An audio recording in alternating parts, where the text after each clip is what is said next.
चीन की 140 कोटि की लोक संख्या, और चीन और भारत को मिला दें तो आधी दुनिया। 140 कोटि और 103 कोटि तो 243 कोटि हो गया, लगभग आधी दुनिया हो गई। और फिर हमारे पड़ोसी देशों को देखें, इंडोनेशिया 18 कोटि का देश, पाकिस्तान 14 कोटि का देश, 18 कोटि के यूरोप में कोई देश नहीं है। मैंने आपसे कहा ना, यूरोप का सबसे बड़ा देश है जो ब्रिटेन और फ्रांस और जर्मनी 6-6, 7-7 कोटि से नीचे के हैं, लेकिन एक ही देश है 18 कोटि का, इंडोनेशिया, फिर मलेशिया, फिर फिलीपींस, फिर थाईलैंड, फिर ये सब देश। तो ये सब जो एशिया के देश हैं, अगर एशिया को इकट्ठा कर लिया जाए तो ये दुनिया का, एशिया और अफ्रीका, अफ्रीका के देश देखो, नाइजीरिया 19 कोटि का देश, सूडान, लीबिया 12-13 कोटि के देश, और नीचे आ जाइए साउथ अफ्रीका 11 कोटि का देश।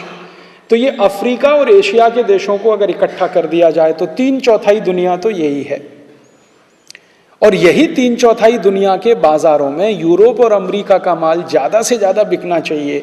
ये इसके ऊपर टैरिफ बैरियर ना लगाएं, क्वांटिटेटिव रिस्ट्रिक्शन ना लगाएं, ये 1986 में यूरोप और अमेरिका की सरकारों ने आपस में बैठ के तय किया कि हम कुछ ऐसा कदम उठाएं ताकि हमारे माल पर कोई रोक टोक ना लगे, इन देशों में आसानी से जाए। तो इसके लिए इन्होंने बोलना शुरू किया कि गैट के नियम चेंज करो, गैट के कानून चेंज करो, नियम चेंज करो, पुराने हो गए हैं, 30 साल पुराने हो गए, 35 साल पुराने हो गए, 40 साल पुराने हो गए। नियम कभी बने थे? 1948 में, और बात शुरू हो गई 1986 में। तो इन्होंने बोलना शुरू किया बहुत पुराने हो गए, बदल करो बदल करो बदल करो। तो गैट में आपस में मिलके एक तय कर लिया कि हम अब पुराने नियम बदलेंगे। तो पुराने नियम बदलेंगे तो नए नियम बनेंगे, तो नए नियम बनाने के लिए एक समिति बनाओ। तो एक समिति बनाई गई, उस समिति का अध्यक्ष एक व्यक्ति को बनाया गया, उसका नाम था आर्थर डंकल। वो उस समिति का अध्यक्ष बना और उसने अपने समिति में काम करने के लिए 20-25 लोगों को चुन लिया कि ये मेरे साथ काम करेंगे। तो वो समिति बन गई, समिति ने काम शुरू किया। समिति ने 1986 में जब ये काम शुरू किया तो दुनिया के सभी देशों के लिए एक प्रस्ताव बना दिया, एक ड्राफ्ट बना दिया। उसी का नाम हो गया डंकल ड्राफ्ट।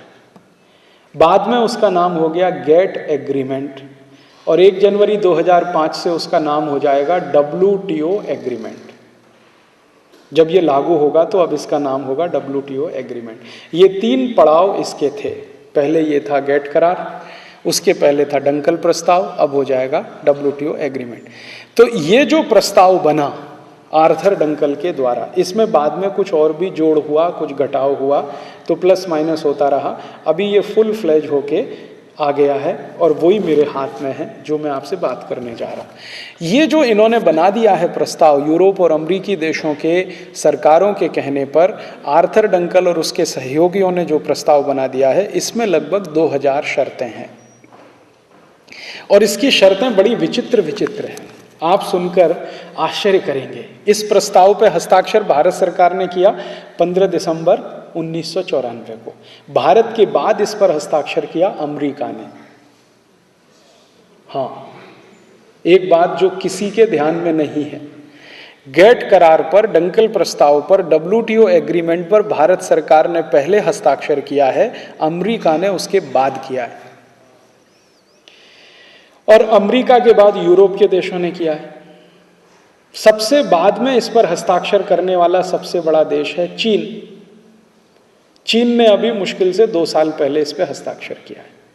भारत ने तो 1994 में किया, अमेरिका ने 1995 में किया, यूरोप के देशों ने 1996 के बाद में किया। अच्छा, आपके मन में प्रश्न आ सकता है कि भारत ने पहले हस्ताक्षर किया, अमेरिका ने बाद में क्यों किया? अमेरिका के मन में पहले से एक बहुत बड़ी साजिश थी, योजना थी, चोरी करने की, बेईमानी करने की। इसलिए उसने भारत को पहले प्रेशराइज किया, तुम हस्ताक्षर कर दो। जब भारत की ओर से यह बात अमेरिका की तरफ कही गई कि भाई आप भी तो करो, तो उन्होंने कहा हम तो कर देंगे, तुम पहले कर दो। हाँ, हम तो कर देंगे। और भारत की सरकार इसमें फंस कैसे गई हस्ताक्षर पहले करने में। आप याद करिए 1991 में भारत में जब सरकार बनी थी तो भारत की आर्थिक हालत बहुत खराब थी। इतनी खराब हालत थी कि हमारे देश का सोना गिरवी रख के हमने कर्ज लिया था बैंक ऑफ इंग्लैंड से। 47 मीट्रिक टन हमने सोना गिरवी रखा था बैंक ऑफ इंग्लैंड में। 1 मीट्रिक टन में 1000 किलो होता है, 47,000 किलोग्राम सोना हमने गिरवी रखा था। 1 किलो सोना लगभग इस समय 7 लाख रुपए के आसपास है। आप कल्पना कर सकते हैं हमने कितना देश का धन गिरवी रखा था। हालत बहुत खराब थी, हमने कर्जा लिया था, सोना गिरवी रखा था। उसी समय अमेरिकी और यूरोपियन देशों को मौका मिल गया। मौका क्या मिल गया, हमने इन देशों की तरफ भी हाथ फैलाया था कर्जे के लिए। तो इन्होंने कहा तुमको कर्जा चाहिए तो गेट करार साइन कर दो, पहले WTO साइन कर दो। तो भारत सरकार को कर्जे के लालच में फंसाकर इन्होंने ये हस्ताक्षर पहले करा लिया।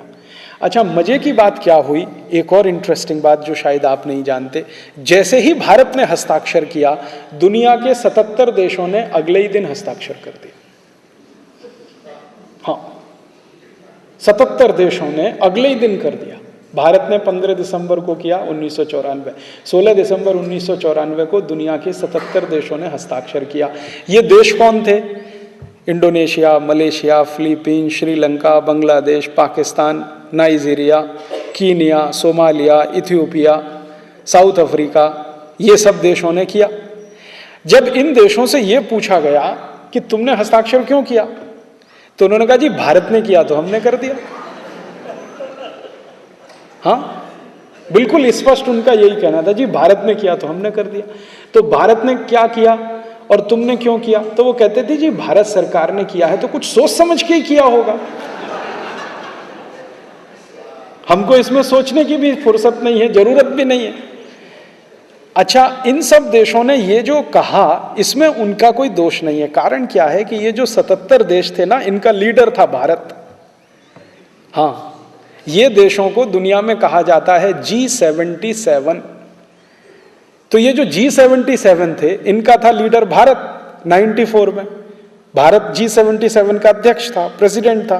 तो जब प्रेसिडेंट ने साइन किया तो नीचे मेंबर तक सबने साइन कर दिया। इन्होंने ना सोचा ना विचारा कि हमको क्या होगा, हमको क्या होगा, हमको क्या होगा। उन्होंने क्या कहा, जो भारत को होगा वो हमको होगा, ऐसा हो गया। बाद में G77 के देशों के कुछ लोगों ने जब इसको देखना, पढ़ना, समझना शुरू किया तब उनको लगा कि ये तो बहुत बड़ा धोखा हो गया। और अब यही G77 में 25-26 ऐसे देश हैं जो गेट को रद्द करने के लिए अभियान चला रहे हैं। उनमें एक है सोमालिया, एक है इथियोपिया, वेस्ट इंडीज बहुत छोटा सा देश है, देश नहीं कहना चाहिए, द्वीपों का समूह है वेस्ट इंडीज। वो बहुत बड़ा अभियान चला रहा है, गेट को रद्द होना चाहिए। और लास्ट कॉन्फ्रेंस जब हुआ था गेट का तो सबसे बड़ा विरोध उन्होंने ही किया था, वेस्ट इंडीज के प्रतिनिधियों ने।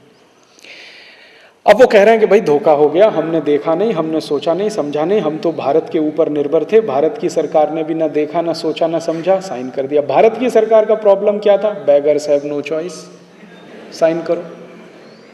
हमको कर्ज लेना है तो कर्ज की शर्त लगा दी उन्होंने, शर्त लगा दी तो ये साइन कर लिया। अब जब भारत ने हस्ताक्षर कर दिया उसके बाद अमेरिका ने हस्ताक्षर किया, क्यों वो आपको मैं बताता हूं। अमेरिका ने क्या किया कि जैसे ही हस्ताक्षर हुआ उसके तुरंत बाद अमेरिका ने अपना संविधान में परिवर्तन कर लिया, अमेरिकन कॉन्स्टिट्यूशन में उन्होंने चेंज किया। और ये चेंज किया बिल क्लिंटन ने, बिल क्लिंटन के समय में, बिल क्लिंटन ने नहीं, अमेरिका की संसद ने चेंज। उन्होंने परिवर्तन क्या किया, अमेरिकी संविधान में एक प्रावधान डाल दिया जो पहले नहीं था, 1994 के पहले वो नहीं था। 1994 में उन्होंने एक प्रावधान डाल दिया कि आज के बाद, माने जिस दिन अमेरिका के संविधान में ये संशोधन हो रहा है, आज के बाद अमेरिका की संसद का बनाया हुआ कोई भी कानून दुनिया की सभी अंतर्राष्ट्रीय संधियों के ऊपर होगा।